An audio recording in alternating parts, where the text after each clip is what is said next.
Բարդ ձեզ հարգելի աշակերտներ, սիրելի ուսուցիչ ընկեր Սարգսյան, ինձ պատրաստել են Խանջյան գյուղի 6-րդ դասարանի 8 ամենախելացի աշակերտները Արսեն Սիմոնյանը, Օֆելիա Հարությունյանը, Նորիկ Առաքելյանը, Մարիամ Փոլադյանը, Ալեքս Գալստյանը, Վարազդատ Հակոբյանը, Անդրանիկ Ավագյանը, Արաքսիա Ծատուրյանը, Անի Արոյանը։ Այսօր ես ձեզ կպատմեմ իմ մասին ես։ Ծնվել եմ 1869 թվականի փետրվարի 19-ին Լորվա Դսեղ գյուղում, 1877-1879 թվականներին Թումանյանը սովորել է Դսեղի ծխական դպրոցում։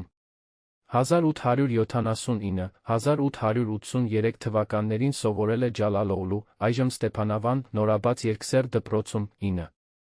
1883 թվականից բնակվել է Թիֆլիսում։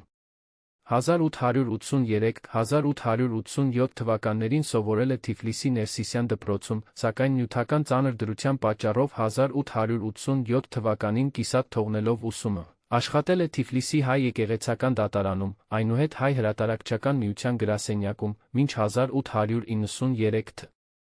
1893 թվականից աշխատակցել է Աղբյուր, Մուրջ, Հասկեր, Հորիզոն գրական պարբերականներին։ 1899 թվականին նրա նախաձեռնությամբ Թիֆլիսում ստեղծվել է Վերնատուն գրական խմբակը, որի անդամներն էին Հովհաննես Թումանյանը, Դերենիկ Դեմիրճյանը, Լոն Շանթը, Ղազարոս Աղայանը, Ավետիք Իսահակյանը, Նիկոլ Աղբալյանը, ուրիշներ։ Որոշ ընդմիջումներով խմբակը գործել է մինչ 1908 թվականը,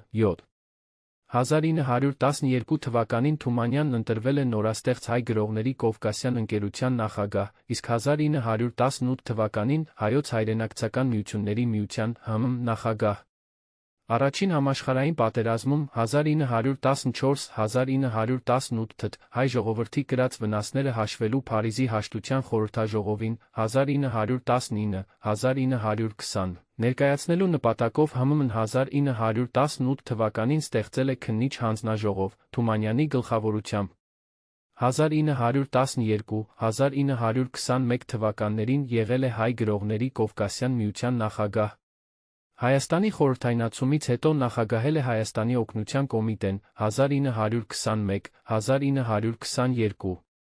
1921 թվականի աշնանը Թումանյանը մեկնել է Կոստանդնուպոլիս, հայ գաղթականների համար օգնություն գտնելու նպատակով։ Մի քանի ամիս մնալով այնտեղ, նա վերադառնում է հիվանդացած։ Մահացել է 1923 թվականին Մոսկվայում։ Թումանյանի ստեղծագործությունների հիման վրա նկարահանվել են մի շարք ֆիլմեր, ինչպես նա ստեղծվել են Անուշ, 1912, Ալմաստ, 1930 օպերաները։